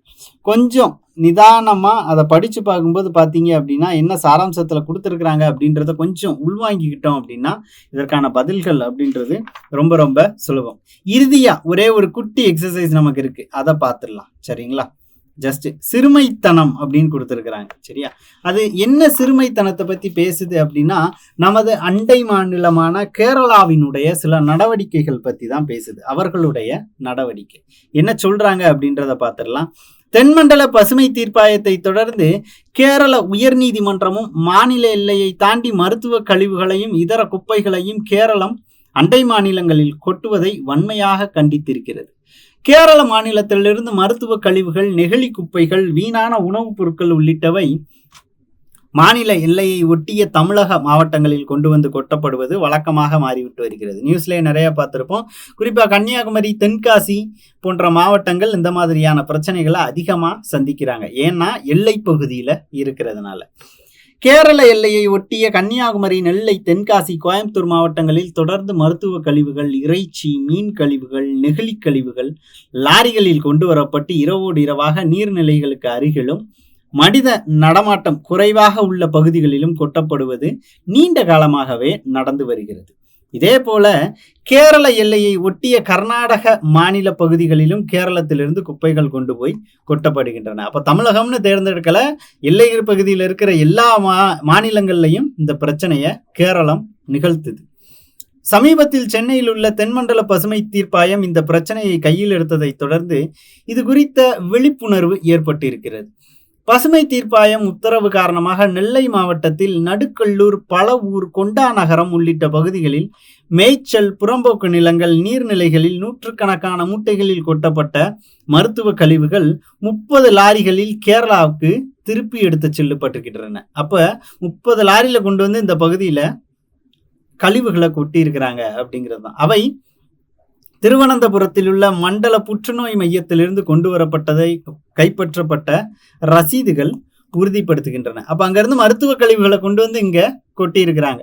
இதற்கு முன்னாலும் இதுபோல் மருத்துவ இறைச்சி கழிவுகள் தமிழக எல்லைக்குள் கொட்டப்பட்ட போது 70,000 செலவில் அது நமது மாநில அரசால் பிரிக்கப்பட்டு முறையான முறையில் அப்புறப்படுத்தப்பட்டது. அதற்கான செலவை கேரளம் தமிழகத்திற்கு இதுவரை வழங்கவில்லை அப்படின்றாங்க. பசுமை தீர்ப்பாயத்தின் உத்தரவை தொடர்ந்து நெல்லை மாவட்டத்தில் கொட்டப்பட்ட கழிவுகள் அகற்றப்பட்டன என்றால் இப்போது கன்னியாகுமரி மாவட்டத்தில் கழிவுகள் கொட்டப்படுவது தெரிய வந்திருக்கிறது. உணவு கழிவுகள் மட்டுமல்லாமல் மனித கழிவுகளும் கன்னியாகுமரிக்கு அருகில் கொட்டப்பட்டிருப்பது கண்டுபிடிக்கப்பட்டிருக்கிறது. உணவு கழிவுகள் தமிழகத்தில் இருக்கும் பன்றி பண்ணைக்கு கொண்டு செல்லப்படுவதாக லாரி ஓட்டுநர் தெரிவித்ததை ஏற்றுக்கொள்ளலாம். மனித கழிவுகள் குறித்தும் மீன் கழிவுகள் குறித்தும் நெகிழி கழிவுகள் குறித்தும் கேரளம் என்ன காரணத்தை தெரிவித்து விட முடியும்? தமிழகத்திலிருந்துதான் கேரளத்துக்கு மணல், அத்தியாவசிய உணவுப் பொருட்கள் உட்பட லாரிகளில் எடுத்து செல்லப்படுகின்றன.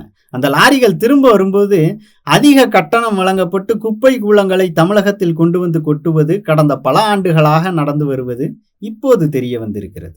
இது போன்ற நிகழ்வுகளில் என்ன நடவடிக்கை யார் மீது எடுக்கப்பட்டிருக்கிறது என்பதை தெளிவுபடுத்த கேரள அரசுக்கு கேரள உயர்நீதிமன்றம் உத்தரவிட்டிருப்பது வரவேற்புக்குரியது. கேரளத்தில் உள்ள உணவு விடுதிகள், மருத்துவமனைகள், குப்பைகளை கையாள வேண்டிய உள்ளாட்சி, நகராட்சி அமைப்புகள் உள்ளிட்டவை அனைத்துமே அண்டை மாநிலங்களின் குப்பைகளை கொண்டு போய் கொட்டுவதை வழக்கமாக்கி கொண்டிருக்கின்றன. ஸோ அப்போ அங்கே இருக்கக்கூடிய அந்த வேஸ்ட் மேனேஜ்மெண்ட் சிஸ்டம் அப்படின்றது ப்ராப்பராக இல்லை அப்படின்னு இந்த இடத்துல நமக்கு பதிவு பண்ணுறாங்க. அப்போ அவங்க எந்த இடத்த தேர்ந்தெடுக்கிறாங்க அப்படின்னா, எல்லை பகுதியில் இருக்கக்கூடிய காட்டு பகுதிகள் போன்ற பகுதிகளில் ரொம்ப சுலபமாக கொண்டு போய் குப்பைகளை கொட்டிடுறாங்க. மனித நடமாட்டம் குறைவாக உள்ள பகுதிகளிலும் வனப்பகுதிகளிலும் ஏரிகள், குளங்கள், ஆற்றுப்படுகைகளிலும் அவை அண்டை மாநிலங்களில் கொட்டப்படுகின்றன. குப்பை குளங்களை முறையாக சேகரித்து சுத்திகரிக்கவோ அகற்றவோ கேரள மாநிலத்தில் சரியான கழிவு மேலாண்மை இல்லாமல் இருப்பதுதான் இதற்கான மிக முக்கிய காரணம். கேரளத்தில் திடக்கழிவு மேலாண்மை முறையில் குறைபாடுகள் இருப்பதை மத்திய மாசு கட்டுப்பாட்டு வாரியம் பலமுறை சுட்டிக்காட்டியிருக்கிறது. மருத்துவ கழிவுகளை சேகரிப்பதிலும் கையாள்வதிலும் முறையான நடவடிக்கைகள் பின்பற்றப்படுவதில்லை என்பதுடன் அவற்றை கையாள்வதற்கான வசதிகளும் மாநில அரசால் போதுமான அளவு ஏற்படுத்தப்படவில்லை என்பதை மத்திய மாசு கட்டுப்பாட்டு வாரியம் அறிக்கை வாயிலாக பலமுறை சுட்டிக்காட்டிவிட்டது. கேரளத்தில் உருவாகும் 30% கழிவுகளை கையாள்வதற்கான திறன் தான் அந்த மாநிலத்தில் இருக்கிறது. தற்போது 2 மருத்துவ கழிவு சுத்திகரிப்பு நிலையங்கள் மட்டுமே ஒட்டுமொத்த மாநிலத்துக்கும் இருக்கும் நிலையில் சட்டவிரோதமாக அவை அகற்றப்படுவதும் அண்டை மாநிலங்களில் கொட்டப்படுவதும் வியப்பை ஏற்படுத்தவில்லை. குப்பை கூளங்களையும் திடக்கழிவுகளையும் கையாள்வது உலகளாவிய பிரச்சனையாக மாறியிருக்கிறது. ஒவ்வொரு வினாடியிலும் 20,000 நெகிழி பாட்டில்கள் விற்கப்படுகின்றன. எப்போ ஒரு செகண்டுக்கு 20,000 பாட்டில் சேல் ஆகுது. ஐரோப்பா, அமெரிக்க, ஜப்பான் மற்றும் சர்வதேச அளவில் கழிவுகள் பெரும் பிரச்சனையாக உருவெடுத்துக்கின்றன. பணக்கார நாடுகள் ஏழை நாடுகளில் தங்களது கழிவுகளை கொண்டு போய் கொட்டுவதும் அந்த மக்களின் மண்ணையும் நீரையும் காற்றையும் மாசுபடுத்துவதும் அதிகம் பேசப்படாத நிஜங்கள். அண்டை மாநிலங்களில் கழிவுகளை கொட்டுவதை நிறுத்திவிட்டு அவற்றை கையாள்வது எப்படி என்பதில் கேரளம் கவனம் செலுத்த வேண்டும்.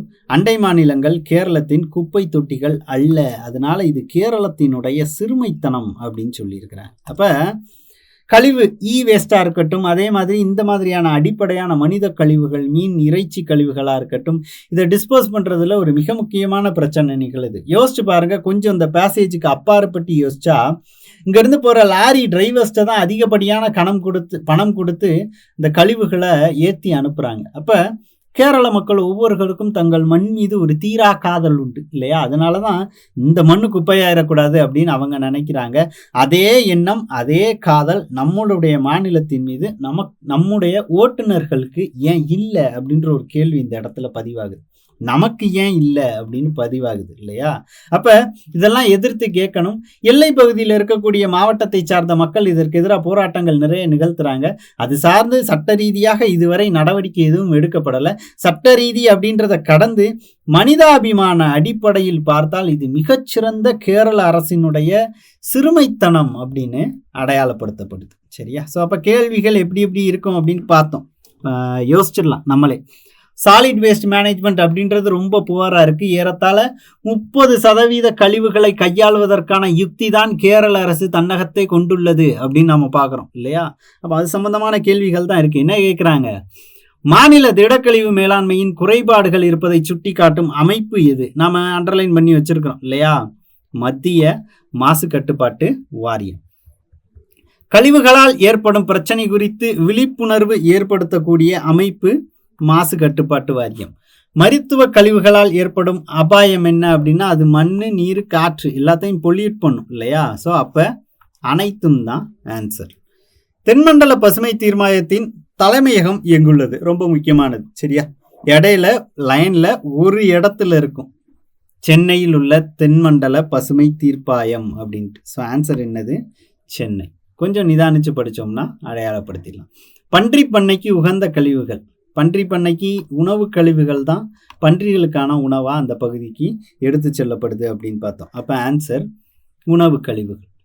அப்போ இதுதான் இந்த பகுதியினுடைய சாராம்சம். அப்போ குப்பைகளை கொண்டு வந்து கொட்டுறாங்க, அது கொட்டக்கூடாது. அதற்கு என்னென்ன நடவடிக்கைகள் மேற்கொள்ளப்படணுமோ அது வருங்காலத்தில் மேற்கொள்ளப்படணும்.